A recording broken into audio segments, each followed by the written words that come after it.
Hello dear fans, friends, subscribers, this is your host Ram with you on your favorite show, the Cricket Happening Show.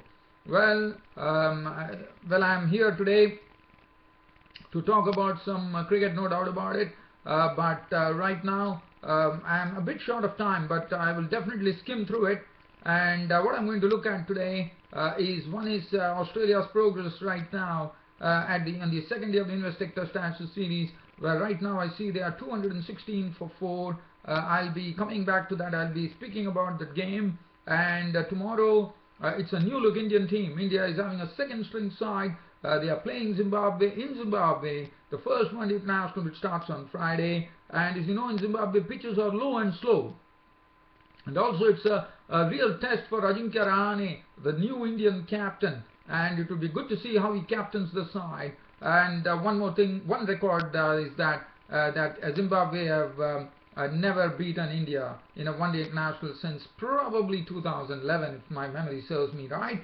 And also there is one more good fixture which is starting. It is between Bangladesh and South Africa. That is going to be the first of the one-day international. As you know, that Bangladesh recently have trampled Zimbabwe, Pakistan and India in their stride, and now it's the South Africans. We know South Africans are a mighty lineup, and it would be very, very interesting to see. Even though Bangladesh lost the T20 series, I think Bangladesh would be definitely nurturing hopes of them, and they require at least one win now. As you know, the other time we said that Bangladesh had already qualified for the Champions Trophy, but now there's going to be a series between Pakistan, West Indies and Zimbabwe. So if Bangladesh could probably get one win under the belt in this one-day series, I think Bangladesh are booking their tickets for the Champions Trophy in 2015.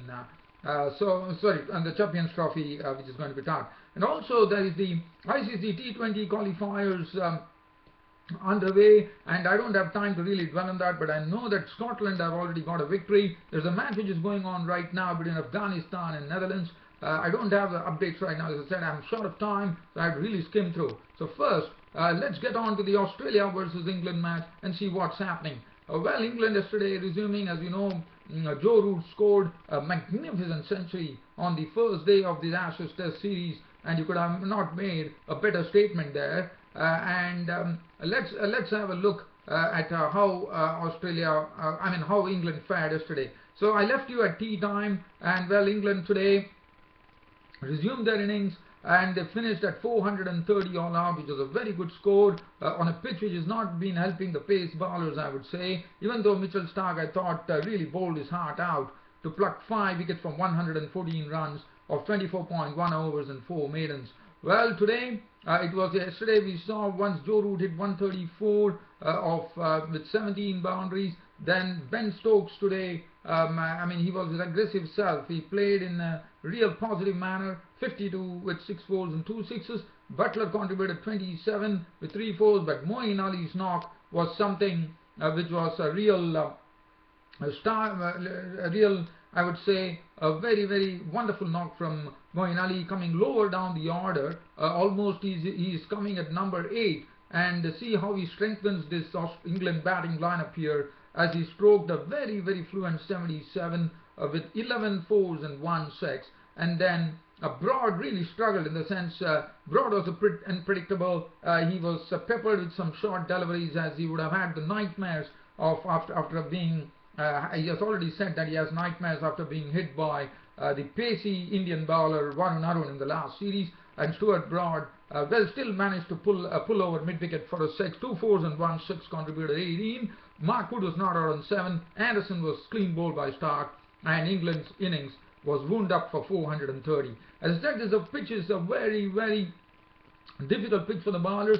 The pace bowlers don't have much carry on this wicket, and I thought Mitchell Starc bowled well to pluck up 5 wickets. Hazelwood contributed immensely well, 3 for 83, 2 for 69 for Nevin Lyon. Let's have a look at the Australian card now. Australia started the reply, and Warner was really struggling. Even though the pitch was slow, I thought Warner was really kept quiet by the James Anderson and Stuart Broad, and I thought they made very good, even though the pitch was not really conducive for the pace bowlers. I thought Anderson and Stuart Broad did a great job in really keeping David Warner quiet, and David Warner slowly came out of his shell, but that was it, and he was the first wicket to fall, but not before Chris Rogers and David Warner had put on 52 for the first wicket, which was a good start, and then finally we saw David Warner's wicket go as Warner was caught by Cook of the bowling of James Anderson for 17 with 3 fours. Chris Rogers plotted very well. I mean, he's the one who really likes to stay at the wicket, and that's what he precisely did. But he also played some handsome off drives and some good pulls too, and he was looking pretty good. And he was joined in by Stephen Smith. Now Stephen Smith, we saw that Stephen Smith in one particular over of Moeen Ali hit him straight down the ground. Then we saw another drive which was dragged down, and then he also hit another boundary. But then Moeen Ali got the better of Stephen Smith by turning the ball away from Stephen Smith, and Stephen Smith was sucked into it, and Stephen Smith was a goner. Cook bowled Ali for 33 with 5 boundaries, which made it 129 for 2, and then Rogers carried on with the Australian captain Michael Clarke for company, and they put on a partnership of 41 runs for the 3rd wicket, and things were going well. But before tea, it was England who picked up one more wicket, and this was the wicket of Michael Clarke, as Michael Clarke was trying to play at Ali, trying to actually push the ball past Ali, actually gave a tame return catch to Moeen Ali, the left-arm spinner, who gleefully accepted it, and Michael Clarke was walking back after making 38 with 6 boundaries. That made it, Michael Clarke was the 4th wicket to fall, but Chris Rogers was the next to go, as Mark Wood did a wonderful turn, and what a shame that Chris Rogers had already gone on to a very good record. He scored the 7 successive Test 50, and that is a sort of a record, because there are the other players who have done it in the past. I mean, Everton Weeks of the West Indies, the former great player of the 3 Ws, as we know, Weeks Walcott. So Everton Weeks actually made a Test 50. He made 7 Test 50s on the trot. Then we had Shivnan Chandrapal of West Indies making it on the trot. We have Andy Flower of Zimbabwe making it on the trot. Kumar Sangakkara was once a recipient of it, and we all know that Bangladesh talented batsman Mominul Haq is also a part. In fact, he's streets ahead, one could say, because he made 11 consecutive 50s, if my memory serves me right. So he was also a part of it. So today, Chris Rogers joined those famed party when he notched up his 7 successive Test 50, and unfortunately Mark Wood scalped him by getting caught by Butler behind the stumps. But Rogers contributed a neat 95 with 11 fours and 1 6. As I'm talking to you, Australia are slowly trying to guide their way through. Adam Woods is not out on 21 with 3 boundaries, and Watson not out on 9. Still many overs to still go in this particular day. As I said, I don't have time to really wait because, as I said, bread and butter comes from my work. So unless until cricket becomes a sort of a bread and butter job for me, it is different. So right now I'm going to leave you as far as this is concerned. James Anderson 1 for 36, 2 wickets for 54 for Moeen Ali, and Mark Wood at 1 for 48. So Australia are doing well, I suppose, here in reply to England's 430 all out. Now, as I said, tomorrow there is a new start. India will have the 2nd string side taking on the Zimbabweans. This is the first match of this tour of Zimbabwe, a new captain, and also a 2nd string side. So it will be very good to see how Ajinkya Rahane, the new Indian captain, shapes up in the absence of all the big players. Murali Vijay, Manoj Tiwari, everybody would be wanting to make an impression. Robin Uthappa, Manish Pandey, they are all very good players in the IPL. Akshar Patel, Harbhajan Singh, Bhuvneshwar Kumar, Dhaval Kulkarni, everyone would like to make an impression. This is a chance for them. Zimbabwe would be hoping, because as I said, Zimbabwe have been the only team which has never beaten India since probably 2011. If my memory serves me right, or probably 2007, one does not, I don't really remember, but Zimbabwe, as I said, they are looking pretty sharp, and let me tell you, Zimbabwe can't be taken lightly. They have a wonderful coach in Dave Watmore, and I thought in the World Cup also they put up a good performance, and I feel Zimbabwe team are not one to be trifled with. Vusi Subanda, beautiful opener, aggressive opener, but unfortunately he's not in good form. Hamilton Masakaja, we know he has scored a lot of runs, and he's the mainstay of the Zimbabwe batting lineup. Chamu Chibaba can also stay there and play some good innings. Elton Chigumbura, the all-rounder, is a wonderful hitter of the ball, and of late we have seen he's a very mature cricketer, and I'm sure he's the captain of the team too. Sean Williams.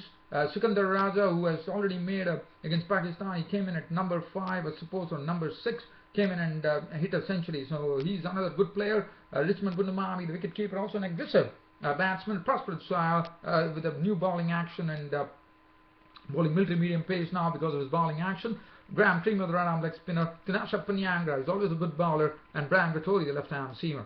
So I think Zimbabwe are looking pretty good here, and as I said, India can't take them lightly for sure.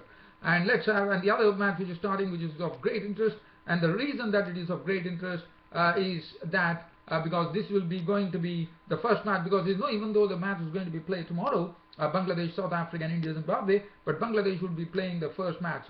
So one could say, with the new rules of the one-day internationals coming up, as we know, just to recollect what exactly tomorrow when Bangladesh and South Africa play, that will be the first match will be played under new ODI rules, and we know that the new ODI rule says that there are no compulsory fielders in the 15-yard circle under the new ODI rules.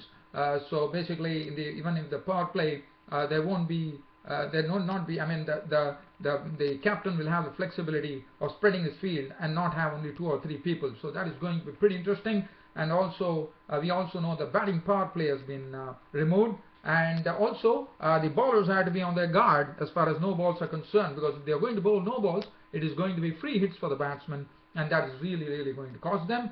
And in the last 10 overs, there are only 5 fielders will be allowed to field outside the 30-yard circle. So it's going to be a beautiful thing. As I said, Bangladesh have a lot of things to look out for, the newfound confidence and so that. But as I said, I'm really short of time. There's also the ICC T20 qualifiers going on, but I don't think I'll be having any time to dwell on it. As I said, unless and until cricket becomes a bread and butter job for me, I will have to be doing this cricket show in this manner. And I'm sure you guys are all enjoying it. You all guys are hooking on to this cricket show, and I'm sure you're all liking this cricket show, which makes me come to you even though I'm indisposed. Well, it doesn't matter to me. I come here and wax eloquent on cricket, and when you dear friends and subscribers, always the wheels of my business, always runs this show. Thanks once again for your company and your cooperation on this cricket show. Your host Ram will be seeing you tomorrow. Until then, it's goodbye. Thank you.